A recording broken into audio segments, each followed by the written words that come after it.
Savannah Pennant, and welcome to today's episode of Focus. The Laramie Project is a play that tells the story of Matthew Shepard's murder 18 years ago through interviews with the people surrounded by the events. 4 months ago, this play was performed at Woodside High School by its students.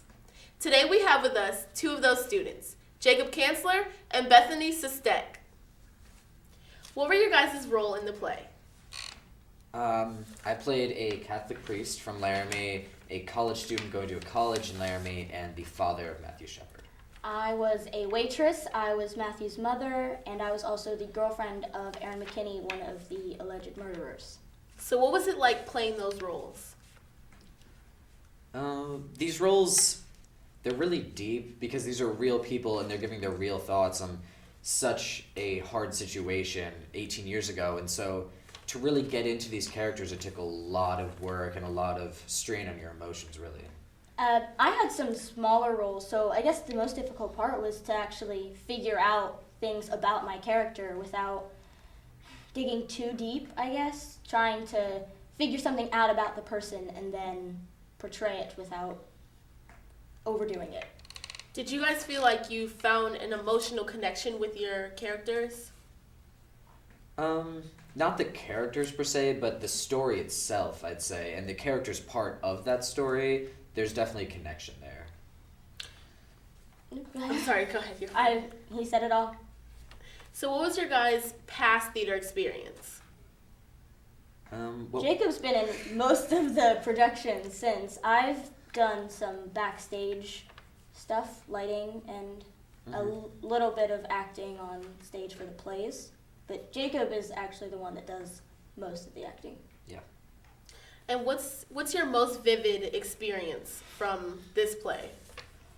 Well, there's one scene. It takes place right after the funeral, so it's a really serious scene where we're there, father and mother of, Matthew Shepard, and this protester comes, and during one of the dress rehearsals, he was supposed to have groupies that were screaming these really hateful things, and the students just really couldn't get that hate across. It was more funny and repetitive. So say the preacher who was against gay people would say, "We have that relationship with God." One of the students would just yell, "I love God!" And we were supposed to be serious and upset about it, but for some reason we couldn't keep a straight face. So we're sitting next to each other just laughing so much. We ended up having to hug each other to hide the fact that we were laughing. We actually left stage early. Yeah. Because we couldn't hold it together. Luckily, we were able to get it down by the actual performance. I'm glad. When we return, we'll be delving into the impact of this show.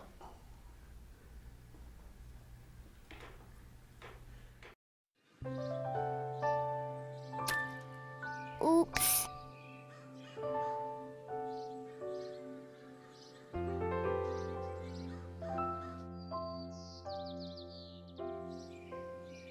Uh-oh.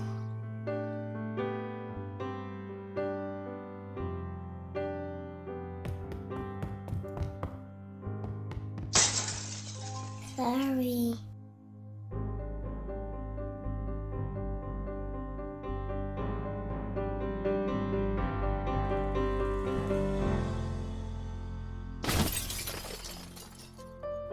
Get on top of it before they do. Every 24 minutes, tipped furniture or a falling TV sends an injured child to the emergency room. Preventing tip-over incidents is easy, inexpensive, and only takes 5 minutes. Learn how to secure your furniture and TVs to protect children at anchorit.gov. You might feel like there's too many problems in the world, or that, you as a 15-year-old, 16-year-old can't really make a difference. It's not always about you. It's not just one person. It's a group. It's a team. If we all show up together, that's what it's all about. I was a part of helping to build what it is today. I'm really lucky to get to be a part of that legacy. Just that simple act that takes, 5 or 10 minutes of your time is making a difference and is transforming someone else's life. Once you get there and realize how much you can change someone's life, it's one of the best feelings in the world. I'd do anything to convince you just to be a part of this. You guys keep doing what you're doing. It's something special. Get up and try something. Just try it. Just go to one event, one action team event. It'll just make you feel so good about yourself.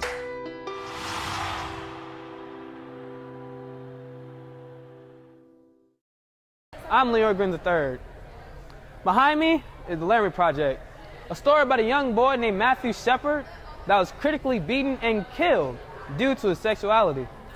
The following are interviewers, how the situation affected them not only as actors, but as people. I am in about 5 roles in the show at this point, but the most notable role I'm playing is that of Aaron McKinney. And who is Aaron McKinney?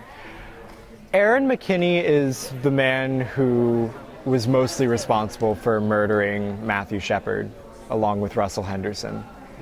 Now, Jacob, you're a very loving, kind, sweet person. How did you, as an actor, change that into a monotonous, evil killer man? Well, usually as an actor, what I attempt to do is I attempt to find a deep connection with the character to bring out the human qualities in him. But for this one, I didn't want to. I was very uncomfortable with that, and that was very difficult at first, trying to figure out how I might want to do this. And I found that the key was to really just dissociate, just to understand that this is a completely different person. Now tell us more about Romaine Patterson, Sabrina. Well, like I said, Romaine Patterson is a 21-year-old lesbian who was a very close friend of Matthew's. I mean, they spent basically every moment together, and so. Now describe Romaine Patterson with yours, because you've been an amazing actor. How did you develop Romaine Patterson? Well, the thing about Romaine is, aside from her being a lesbian,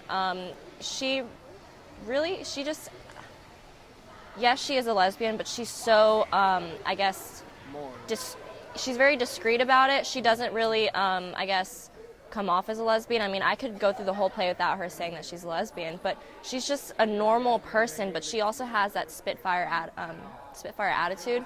And so I guess you could say that I kind of have that personality also. So it's really easy for me to just pull like my own personality from it, but add in that, extra twist.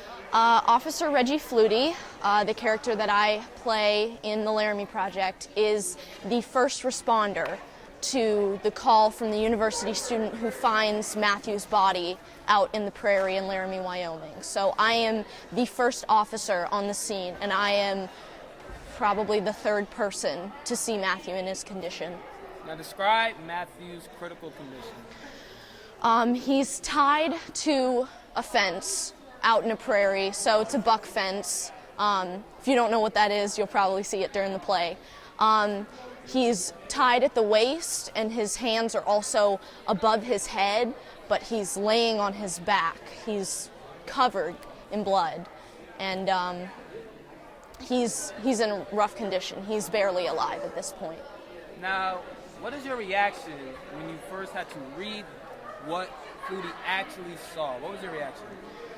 I mean, for me, it's rough, because obviously for Reggie Flutie, as a person, she's a police officer. She's seen this kind of thing, a lot. So it wouldn't affect her as much as it affects someone like me. Because, me never having heard about this case or heard about Matthew Shepard, to have to read about his condition and the way he was treated it's rough. It's hard. So, 4 months after the performance, what are your views on the show now? I think it's an extremely important show, and it's definitely one of the best productions that Woodside has ever put on. Definitely, especially play-wise. Plays tend to be more boring, but this one really hit the school, and we had bigger audiences than we've ever seen at Woodside, and so that has really stuck with the theater department, that now we consider ourselves to be one of the best in the region, and we need to stick by that. We need to stay with that. I definitely agree. I think it's been one of the best plays that we've put on, one of the best productions, even with musicals involved in that category. That play was extremely, it got to your heartstrings, and people really seemed to like it. And so now we want to go above and beyond that, and it's actually, it's changed our musical as well. Mm-hmm. We've raised the bar. Yes. And how was that play so different from the other ones that you've done? Well, this one was more of a PSA in a way. It was more of a, this is what happened in the world. And I guess that's what it is. It was a public service announcement to... Yeah. Most plays are kind of formatted as stories. You know, you're seeing a story on stage. This was what they call a docudrama, which doesn't really happen that often, but you're not seeing a story unfold. You're seeing interviews. You're seeing live people giving interviews on stage. So, playing these roles and just hearing the story live and firsthand, has it affected you in any way? I wouldn't say it's affected me, only because I had similar views before the play. I had similar understanding of what's going on in the world, but it really brought to my attention that this happens to people and families since they interviewed the parents. Since I played one of them, I really understood how it affects the parents, especially. I think it really makes you realize the magnitude of this story and how this story isn't just one incident. You know, there's so many cases like this. So do you see theater in your future? Most definitely. I think whether I'm directly involved or indirectly involved, I'll continue to do theater for the rest of my life. Absolutely. It's something that you become a family with the people that you're with, and I get closer to every single person that's in a production, and so I couldn't stop doing that even if I wanted to. Well, thank you guys for being here with us. That's all the time we have today. Thank you for tuning into this episode of Focus.